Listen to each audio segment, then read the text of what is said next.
This past week, my great uncle passed away while churning butter at a farm. He was making butter. It was a terrible churn of events.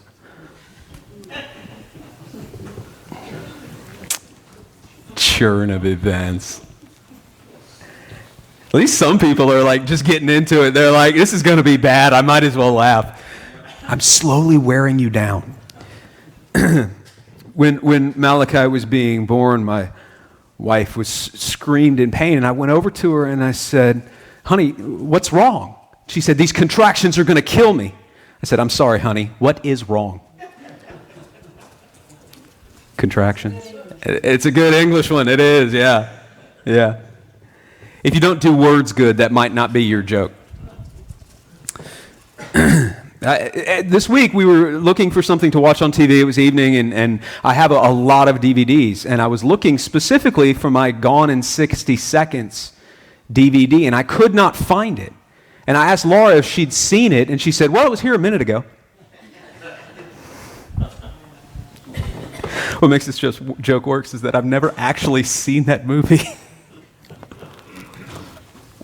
It's just a funny joke. By the way, the churning butter joke was sent to me. I have a friend who is aiding and abetting, so you can't put all of this at my feet.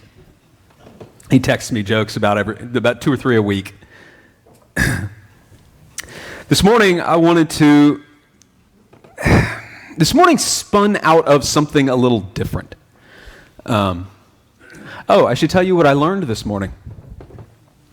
I learned that you should not practice a song in 2 different keys, because when you're saying it, you'll sing in both of them at the same time. This morning and probably subsequent weeks, I think that this has turned into something that is going to be, we're going to be talking about for a couple of weeks, came out of a pastor's meeting that I had Thursday night. The small group of pastors met at Marlboro, and we do this. We try to do it every month, just to get together, to pray, to talk with each other. There is no job quite like being a pastor, and so getting together with other pastors is always valuable because they understand. When I make a statement, they get it, right? And this is true in a lot of things. Pastorships just tends to be highly specialized, especially Quaker pastors. But it came out of that, and one of the things, let's move that up a little bit. One of the things that came out of that prayer meeting and that discussion and talking about our yearly meeting and our churches and moving forward and trying to be in the will of God was the statement that fear is the opposite of faith. Have you ever thought about that? That fear is the opposite of faith. Because see, most people, if in a vacuum you ask them the question, what is the opposite of faith? Most people would say, doubt. Right? Typically, that's what people think, but it's not. And this actually ties into what Carl brought during open worship, that verse in James, do not be hearers only of the word, thus deceiving yourselves, but be doers of the word. Because faith causes you to do. Faith causes you to move forward, and fear causes you to not. And so when thinking about this and mulling this over and thinking about speaking on Sunday morning, it came to me that we needed to talk about Joshua. Now, to give you kind of a run-up to understand the context of what we're going to be discussing and really the situation that Joshua faced, we're going to be in Joshua chapter 1. If you want to turn and stick your thumb there, we'll get there in a second. But Joshua was the right-hand man to Moses.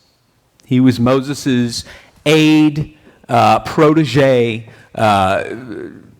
trusted person, right? Right-hand man. Consigliere, perhaps. So Moses brought the people out of Israel. We know the story of the Red Sea. We know the story of them going to Mount Sinai. And we know that they wandered in the desert for 40 years. What we often forget, especially, and I was having this discussion this week as well, oftentimes we tell these stories to children and we leave out the important parts. Because the Bible is not a children's book. Have you ever thought about that? This is not a book for kids. And so when we tell these stories to kids, it's important for kids to hear these stories. Don't mishear that. It is important for kids to hear these stories. But when we tell them to children, we pull out all the sordid bits, don't we?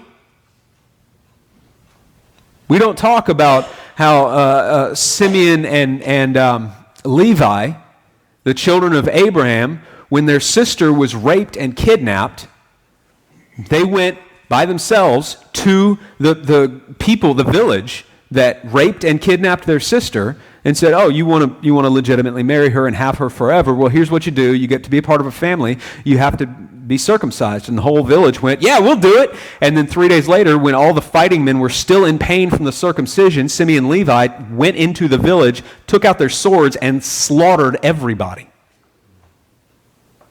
It's not a kid's story. And we forget that these bits are in the Bible. And when we tell children the story of Moses, we talk about the burning bush, and we talk about the Red Sea, and we talk about Mount Sinai, and we talk about all these great and wonderful and powerful things. What we don't talk about is Korah's rebellion. You see, Korah was the leader of a movement of people in the children of Israel, and when they were traveling in the desert, they were headed to the promised land. They were headed out of slavery into the land God promised them. Everybody knew this. This was not a secret. And Korah goes, and his people and his cronies, they just go, this sucks.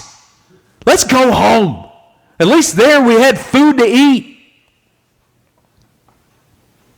And God got so angry at Korah because Korah was being so obstinate that he opens up the earth. There was an earthquake, and all of Korah's people fell in it. And the earth just smashed them, closed up on them, buried them alive, or crushed them, depending on what the tectonic plates were doing at that moment. It's not a children's story, but it sets a tone. And it plays into what we're going to be reading in Joshua. We don't hear about the disobedience of Moses, the leader, the great deliverer. Moses was told the people were complaining about a lack of water. And Moses goes, yeah, God, the people, human beings kind of need water a little bit. And God says, okay, there's this rock over here. Speak to it. It'll open up and you'll get a river. And Moses goes, you know what? Last time God had me smack the rock with my stick, so I'm going to do that. And so he smacks the rock with his stick and it opens up and God goes, Moses, I told you to speak to the rock. The rock only needs to be struck once because God was using the rock as a metaphor for Jesus. Later, Jesus only had to die once and Moses struck the rock again. That's a whole other sermon, but it's there. But Moses was then told, because you disobeyed me in this, because you were supposed to be one of the archetypes of Christ and you messed up the metaphor of what Christ would be, you're not going to make it into the promised land. You don't get to go to the place you delivered the people of God to. The children of Israel complained about being hungry, and so God literally made it snow bread. And according to what the records of the time were, this bread tasted like honey wafers. It was sweet. It was soft. It was delicious. And then they got tired of it. Literal bread from heaven. As much as you wanted, as much as you could eat. All you can eat buffet, they got tired of it. Said, God, we need meat. The next morning they wake up, there's quail knee deep. All you got to do is reach down, grab a couple, and start roasting. These people were obstinate. They were afraid of thirst, hunger. Then they were afraid that they were going to get bored of manna.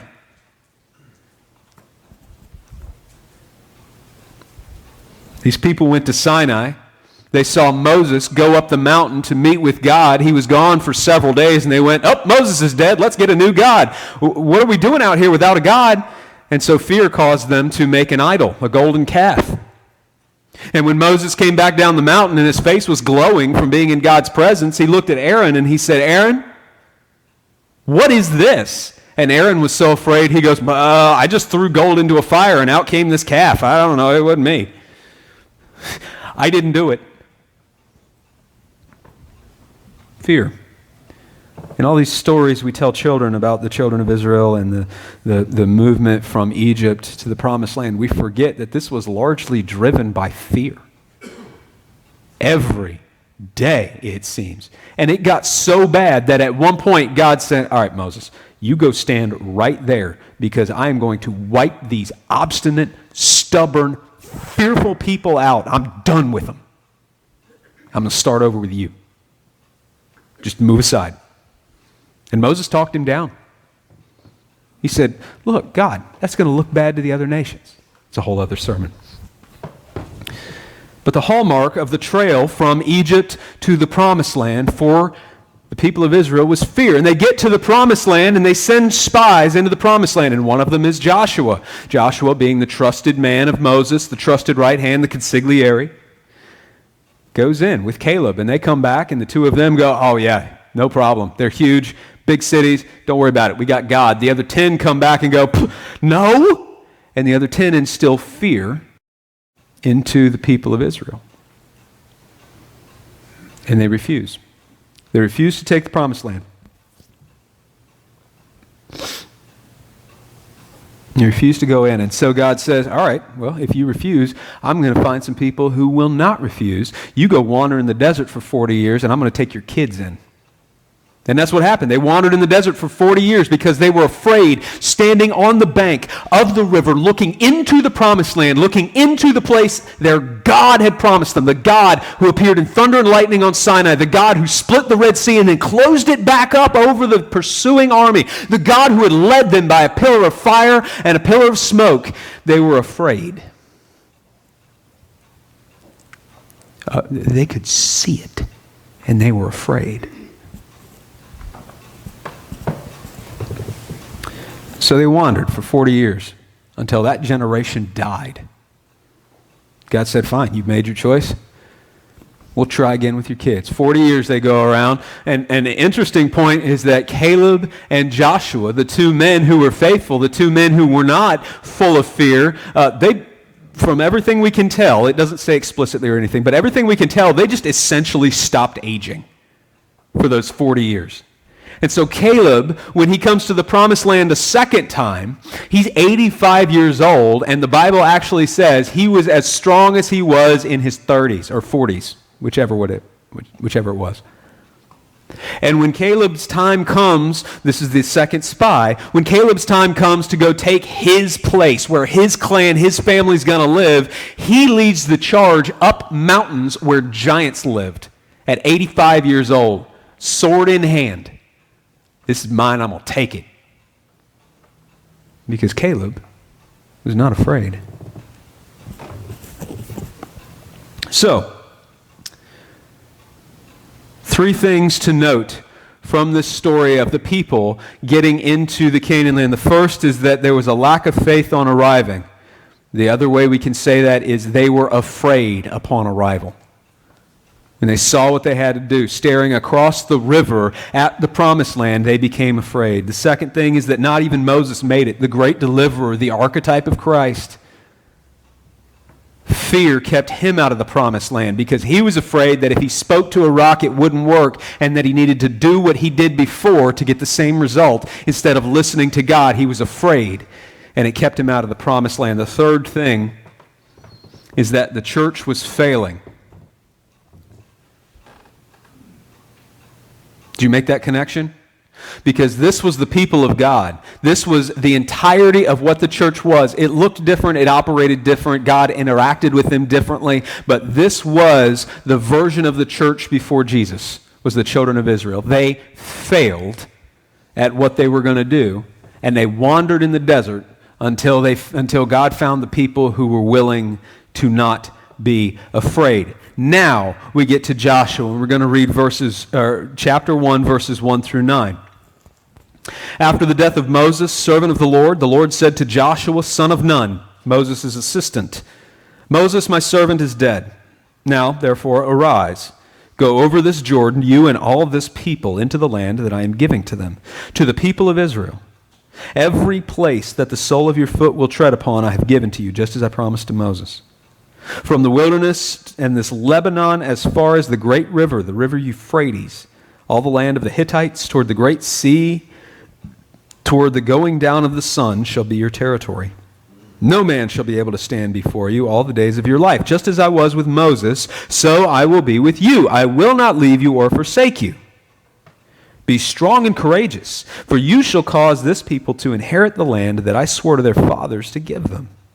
Only be strong and very courageous, being careful to do all according to the law that Moses my servant commanded you. Do not turn from it to the right hand or to the left, that you may have good success wherever you go. This book of the law shall not depart from your mouth, but you shall meditate on it day and night, so that you may be careful to do according to all that is written in it. For then you will make your way prosperous, and then you will have good success. Have I not commanded you? Be strong and courageous. Do not be frightened. Do not be dismayed. For the Lord your God is with you wherever you go. What did God tell Joshua? Don't fear. Isn't that the point of that entire 9 verses? I'm going to be with you. Be strong and courageous. He said be strong and courageous 3 times. In 4 verses, 3 times. Verse 6, verse 7, and verse 9.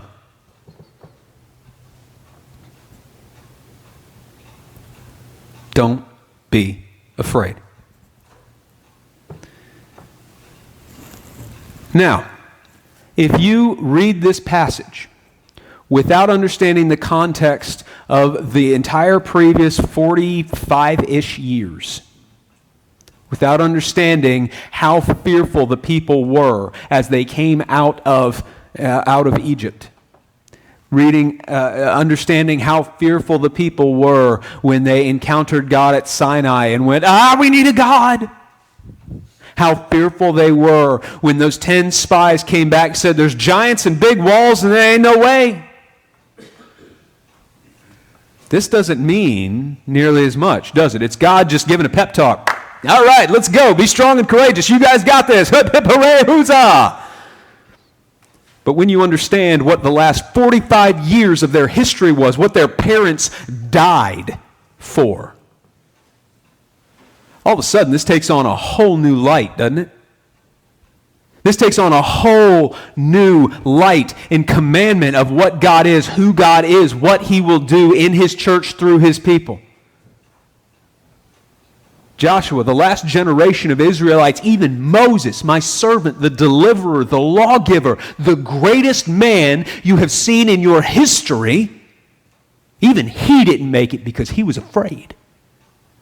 Joshua, you get fear out of this. You get it out of yourself. You get it out of your people. You get it out of your doctrine. You get it out of your law. You get it out of everything, Joshua, because fear killed your parents. Fear killed the generation that came before. They refused to move, and it killed them because they were afraid. Don't you dare, Joshua, give in to fear. Be strong and courageous, Joshua. Be strong and courageous. I will be with you, Joshua. Be strong and courageous. Don't you dare give in to fear. I will be with you. Be strong and courageous. Now, all of a sudden, we have this picture of a God who hates fear. Do you think about the things that God hates? Too often we have this weird perception of really 2 gods. There's the God of justice who hates wrongdoing and I'm going to smash everything. It's the God of lightning bolts and the God of fire and brimstone, the God who opened up an earthquake under Korah, right? And too often we don't think of Him as the same God who loves, who gave Jesus, who is merciful, who gives grace. Too often we separate those 2 individuals and we think of the God of the Old Testament as a separate entity from the God of the New Testament. Have you heard those terms before? People talk about Him. People talked about Him in seminary for me. They talk about it in grad school. They talked about it in my undergrad. I went to a Christian Bible school for my undergrad. My philosophy degree came from the Bible and religion department. They talked about the God of the Old Testament versus the God of the New Testament. This is not an unusual idea for people.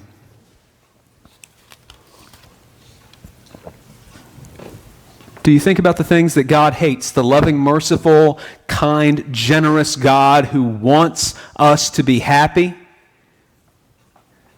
Those of you who are in my Bible study, that should make you smile a little bit because we had that conversation. Do you think about the things that he hates? Because here is a pretty good indication of one of them. God hates fear. He hates fear in his people because he demands faith. He orders faith from his people, and fear is the opposite of faith.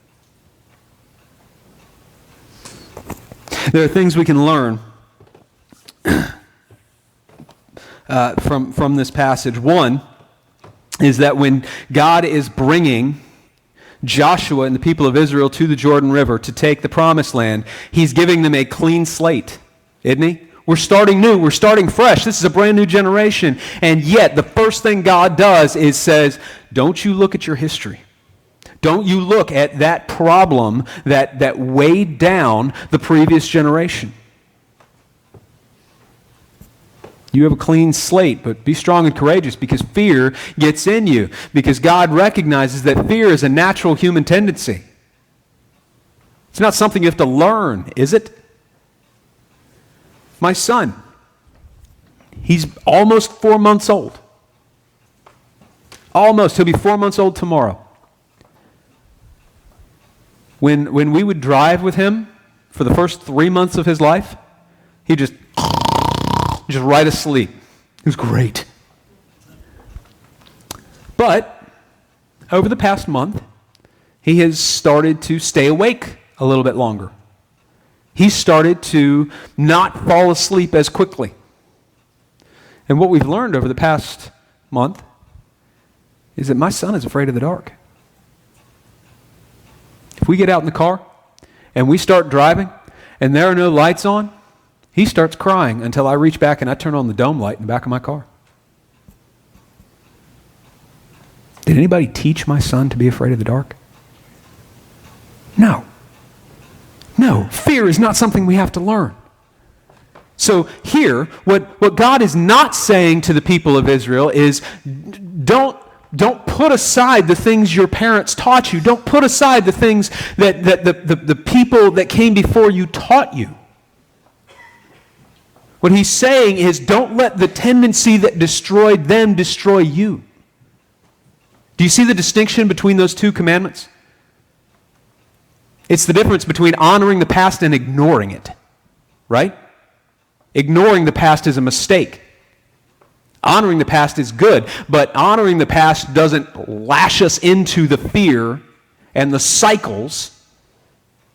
Because if you read the story of the Exodus and all those things that I read, it's like every day it's a cycle. The people get afraid. God comes through and teaches them a lesson, and then they get afraid again about something else. God comes through and teaches them a lesson, and then they get afraid again, and God comes through and teaches them a lesson, and then they get afraid again, and God goes, stand aside, Moses, and Moses goes, God. And so he comes through and teaches them a lesson, and then they get afraid again. Fear is just a part of who we are as human beings. We are broken. We were not created to have fear, but we have it. It is instilled within us. My son is afraid of the dark at 4 months old because it's a part of the brokenness of human nature. Everybody has it. Fear is a part of who we are. And God says to Joshua at the start of the clean slate, at the very beginning of something grand, the fulfillment of the promise. This was the promise, aside from one will come who will crush the head of the serpent, the promise of Jesus coming. This was the promise to the children of Israel. I will give you the promised land, the land of your fathers. It's going to be yours. Only be strong and courageous. Only get rid of fear. Get rid of fear. Joshua 1, 10 through 18, finishing this preface to Joshua assuming the leadership that Moses was in. And Joshua commanded the officers of the people, pass through the midst of the camp and command the people, prepare your provisions, for within 3 days you are to pass over this Jordan to go in to take possession of the land that the Lord your God is giving you to possess. And to the Reubenites, the Gadites, and the half-tribe of Manasseh, Joshua said, remember the word that Moses, servant of the Lord, commanded you, saying, the Lord your God is providing you a place of rest and will give you this land. Your wives, your little ones, and your livestock shall remain in this land that Moses gave you beyond the Jordan. But all your men of valor among you shall pass over armed before your brothers, and shall help them, until the Lord gives rest to your brothers as he has to you. And they also take possession of the land that the Lord your God is giving them. Then you shall return to the land of your possession, and shall possess it, the land that Moses, the servant of the Lord, gave you beyond the Jordan toward the sunrise. And they answered Joshua, all that you have commanded us we will do, and wherever you send us we will go. Just as we obeyed Moses in all things, so we will obey you. Only may the Lord God be with you as he was with Moses. Whoever rebels against your commandment and disobeys your words, whatever you command him, shall be put to death. Only be strong and courageous. Now, verse 10 and 11 is Joshua speaking to all the people of Israel who are going to cross the Jordan and take what is going to be their homestead. If you think back to history lessons of early America, when the pioneers would come, they would come out and they would run up to a plot of land and they go, I like this one. This one's mine. That's what was happening here, except people already lived there. Not unlike America, that's another conversation. But this was Israel coming in, destroying the cities, and then going, I like this one. This plot is mine. But during the time of Moses, the tribe of Reuben, the tribe of Gad, and half of the tribe of Manasseh looked at the land that was on the other side of the Jordan, the land they were standing on. They went, this is good. We like this. We want this. We're going to stay here. And Moses goes, all right, it's good. It's yours. Take it. But your brothers need your help. So here's the deal. This is yours, you have it, but your fighting men will go across and will wage war with the rest of your brothers. Nobody rests until this is done. Your livestock, your wives, your children, they stay. But you go, you fight, you be a part of this army of the Lord. And so the bulk of this second passage of the first chapter is speaking to that group. You guys, we made a deal. You guys are going with us. You're coming. And how do they respond? What do they say? Look, this is a promise. We did it. And they go, yeah, we're in. 100%. But Joshua, be strong and courageous, because we are all in. Did you notice that? Did you notice the 100% total, complete, full, whole commitment? All that you have commanded us, we will do. All that you have commanded us, we will do. And wherever you send us, we will go. So everything you've already said to us, we're on it. Whatever you tell us to do in the future, we're going to do that too.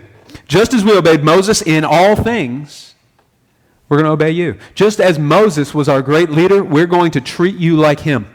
We're going to treat you like he was. Only may the Lord God be with you, because we followed Moses because God was with him. And it only worked when God was with Moses. So may God be with you, so that we're not blindly putting our faith in a man, but in God instead. And here shows their commitment. Verse 18. Whoever rebels against your commandment and disobeys your words, whatever you command him. Doesn't matter. If you command someone to go get you a cup of coffee and they don't get you a cup of coffee, what's the penalty? Shall be put to death. Shall be put to death. Whatever you command shall be put to death. Only, Joshua, be strong and courageous. Be strong and courageous. Moses was the voice of God, and they were treating Joshua as the next voice of God, which was true and right and good and proper, because God worked a little bit differently back then than he does now. We've talked about this a little bit before. We don't have time to get into it. There was a priesthood. There was channels through which God spoke, and the way that God spoke to the people of Israel in this day was through Joshua. And so when the people say, Joshua, whatever you command anyone to do, they will do it on the pain of death, they were really making that pledge to God, because Joshua was God's representative avatar, however you want to think about it. But verse 18 really tells you how serious the people were about this, how deeply they understood the removal of fear and the obedience of God, the doing of faith, was to their endeavor.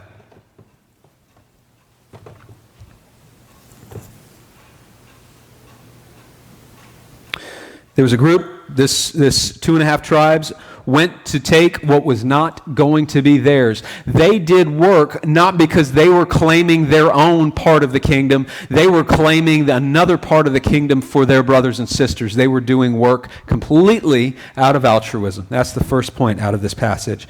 The second thing is that in that first 2 verses, Joshua says to everybody, here we go. This is why we left Egypt. Let's do this. Let's get ready. Let's go.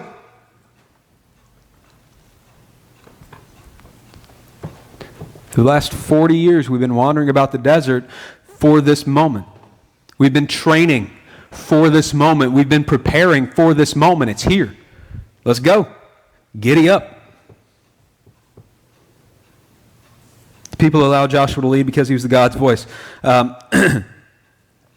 Here's the interesting thing. That 40 years they were preparing, they were getting ready. So was the Canaan land.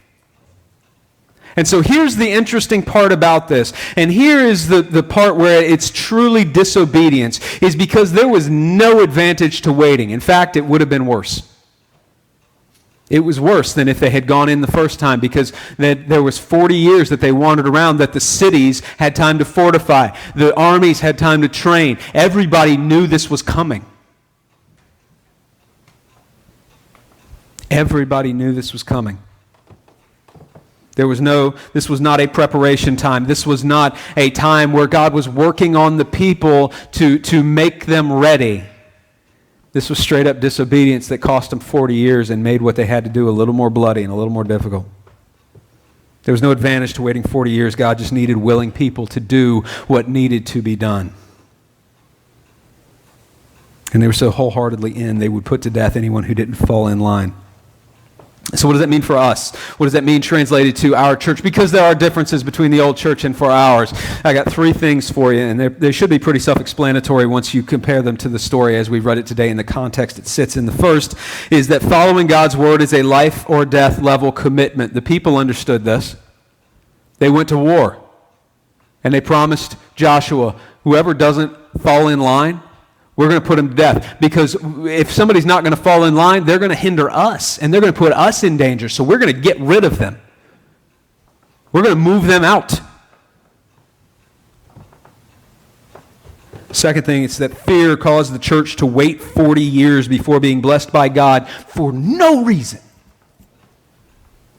For no reason. They had to wait 40 years to be blessed by God just because they were afraid. And then it was harder. It was more difficult to do after the 40 years. Third thing is that the men and women called by God must be strong and courageous.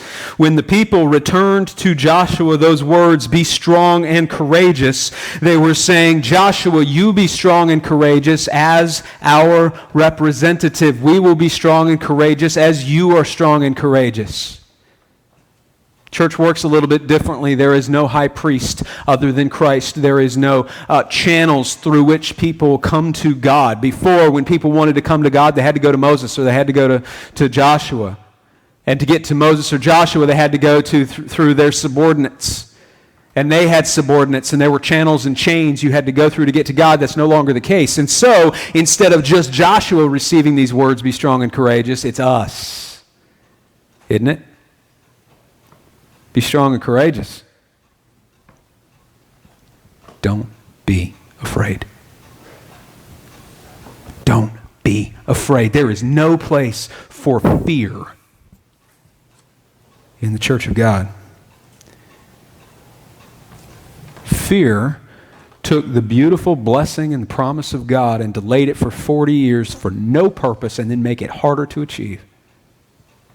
Fear killed an entire generation of Israelites.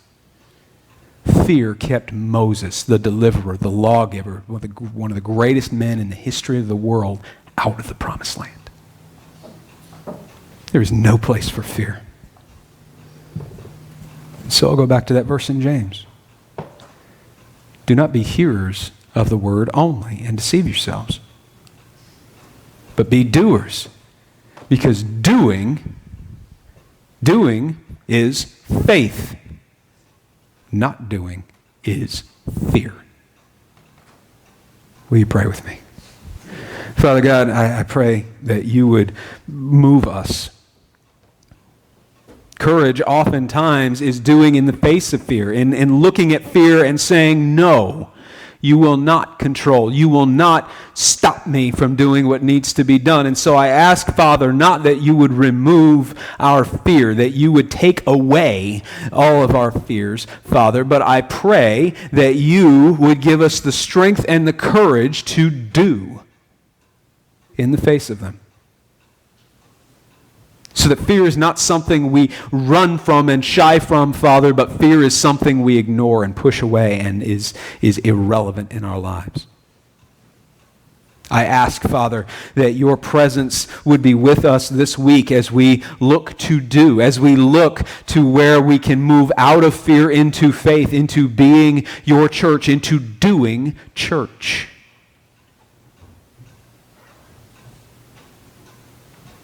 God, give us strength and courage that we may be your people in your church, in your promised land, receiving your blessings and not exasperating you.